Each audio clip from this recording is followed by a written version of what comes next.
Lesson 8.1 starts us off again with a little bit more of Pythagorean theorem. I know we worked on this in 8.0, but it's a nice little refresher again before we start the second part of topic 8. Now, Pythagorean theorem, we all know and remember a squared plus b squared equals c squared. But I wanted to clarify just a couple of things with you. The capital letters on a triangle. There's an I right there. It won't let me dot it. There we go. The capital letters always represent the angles. And then those lowercase letters are the sides. So notice the specific location of the capital versus lowercase letters. So lowercase is side. And then specifically, it's the opposite side. So remember we talked about opposite and adjacent? I don't know why my dots aren't working. There we go. So here's, if there's angle A, side A is directly opposite. Same thing with angle B at the top, side lowercase b is directly opposite. And then capital angle C, the right angle, the hypotenuse lowercase c is directly opposite. Please be particular when you write capital letters versus lowercase letters. Otherwise, Pythagorean theorem, there won't be anything new with that part of this lesson. Here's an interesting interpretation of Pythagorean theorem when we talk about the converse. Notice on the triangle, it looks like a right triangle, but it doesn't have the right angle symbol where angle C is located. If you're trying to verify that it's a right triangle, you can try Pythagorean theorem. And if a squared plus b squared truly equals c squared, then you know for sure that triangle ABC is a right triangle, and you can draw that right angle symbol in. But remember, out of all three sides, side C has to be the longest if you're trying to test this. If it isn't, then you're going to get a negative answer when you plug something in, and you won't be able to take the square root of a negative number. And we just have a few examples. Use the figure shown, find AB. So AB is the hypotenuse. Let's go ahead and mark our sides based on our angle measures. If angle A is down here at the bottom, lowercase a is directly opposite. Angle B is up at the top, lowercase b is directly opposite, which means we're trying to find C, which we knew, hypotenuse. A squared plus b squared equals c squared. A and B truly can be written in either order. Since we're using the same matching letters, I'll put 15 first. And you might want your calculator for this, so we can plug some things in together. Type in 15 squared, and you should get 225. Some of you may remember 12 squared because we've seen some of these already. 12 squared is 144 equals c squared. Add them together, and we get 369. To get c by itself, we'll take the square root of each side. Now, if you plug that in, we're going to get approximately 19.2. We'll go just one place past the decimal. But that's the approximate. So let's write approx, because we know we're also supposed to simplify it and get the exact, especially if we're working with anything on Savas. So in order to do that, because it's not a perfect square, we need to do our factor tree. Now I know it's not an even number, so 2 won't go into 369, but 3 will. 3 goes into 369 123 times. Check that with your calculator. 369 divided by 3 is 123. Now 3 is that prime number, but 123 is pretty big. I'm going to check to see if 3 can go into that again.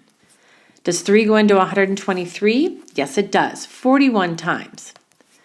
41, though, doesn't break down any further. That's a prime number. So if we're trying to find the exact simplified form, notice we have a pair of 3's. That means C will be exactly, we take 1 3, put it out in front, and cross them off. Since 41 doesn't have a pair, that stays on the inside. So that's the exact.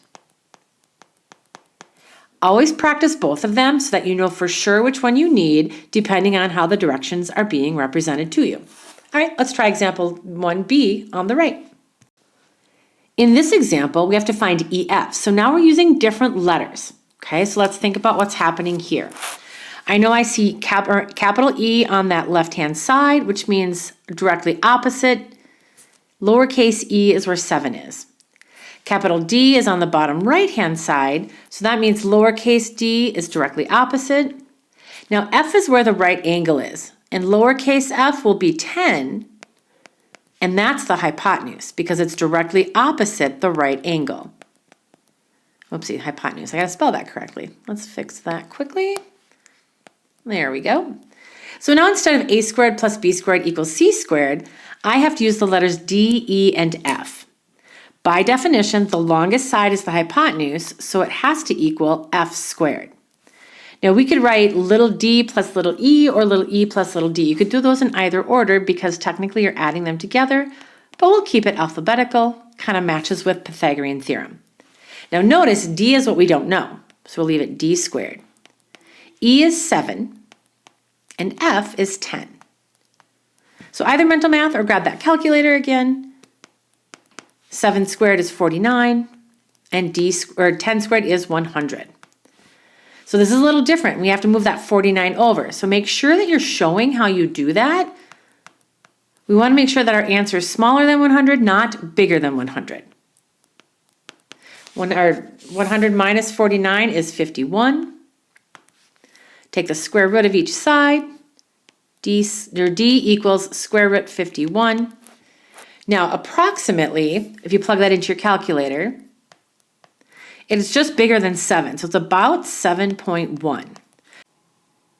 Now let's see if we can simplify it in the exact form by doing the factor tree.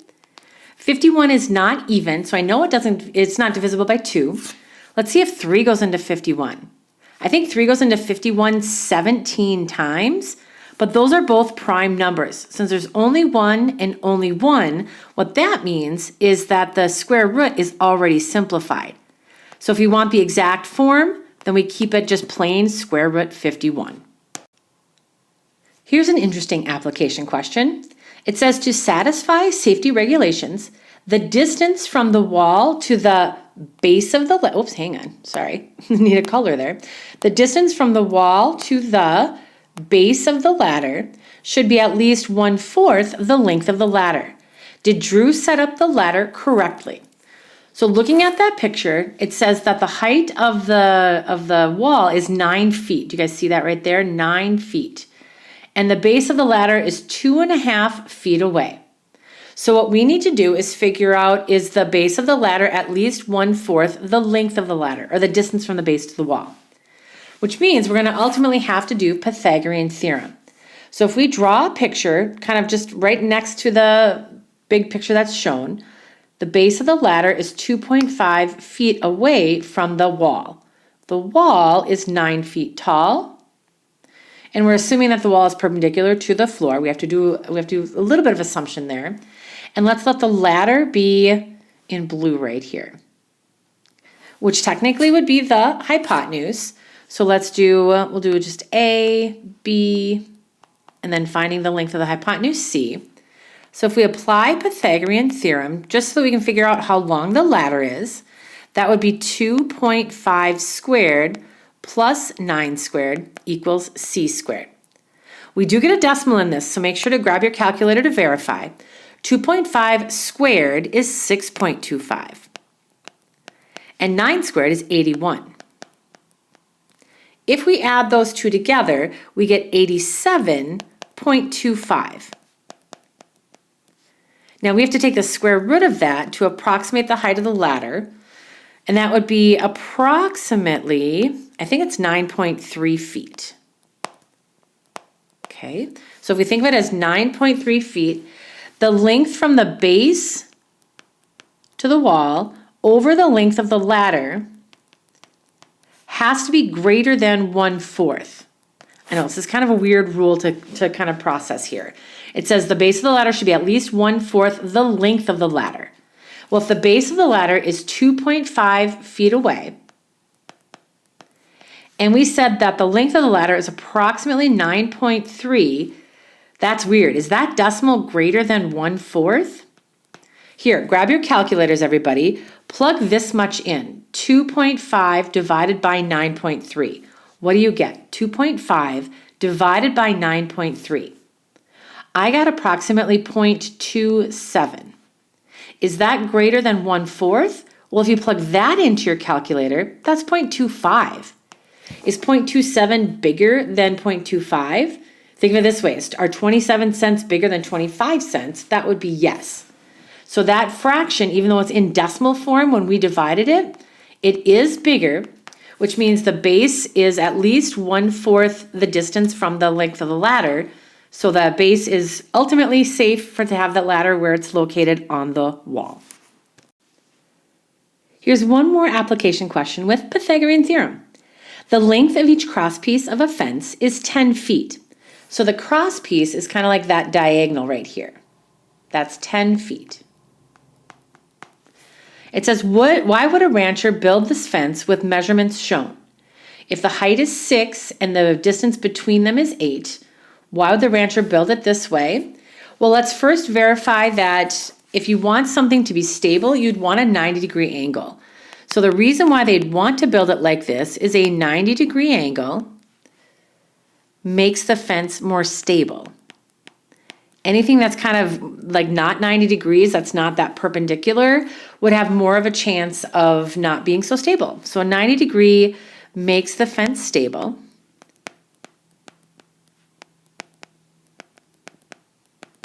But if we look at the picture, it doesn't show a 90-degree angle. This is where that converse comes in.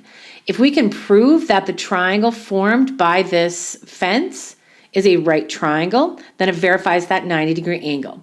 This means we're applying the converse. So remember, by rule, the converse, it has to equal the biggest number squared. So that biggest number is 10. So we have something has to equal 10 squared. The 6 and the 8 can be written in either order. So I'll just do 8 squared plus 6 squared. If we can verify Pythagorean theorem, then we know it's a right angle. Well, 8 squared is 64, and 6 squared is 36. 10 squared is 100. Does 64 plus 36 equal 100? Yes, it does. So by definition, this is a right angle. We can verify that because of Pythagorean theorem. And if it's a right angle, then that right angle makes that fence stable. So this was just a quick recap of Pythagorean theorem in 8.1, day 1.